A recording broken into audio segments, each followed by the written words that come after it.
Technology related নতুন নতুন update পাওয়ার জন্য চ্যানেলটিকে আজই সাবস্ক্রাইব করে রাখুন। ভারতের প্রথম 3D প্রিন্টেড রোবট যার নাম মানব, এটি asset training and research institute দ্বারা তৈরি করা হয়েছে। মানবের ওজন মাত্র কয়েক কিলোগ্রাম এবং সাউন্ড প্রসেসিং ক্ষমতাও অতি উন্নত ধরনের। এটি একটি গবেষণার উদ্দেশ্যে ডিজাইন করা হয়েছে। মানব রোবটটি পুশ আপ, হেডস্ট্যান্ড এবং এমনকি ফুটবল খেলার মতো ক্রিয়াকলাপও খুব সহজেই সম্পাদন করতে পারে।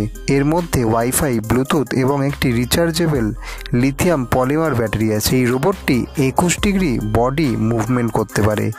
মানব রোবটের সৃষ্টিকারী কোম্পানির মালিক দিবাকর বৈশ্য বলছেন, আমরা খুব কম খরচে এই রোবটটি তৈরি করতে পেরেছি।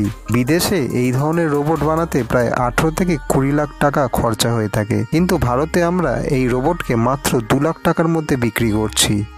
ভবিষ্যতে আমি আশা করি আমরা আরও এই ধরনের রোবট নিয়ে কাজ করতে পারবো।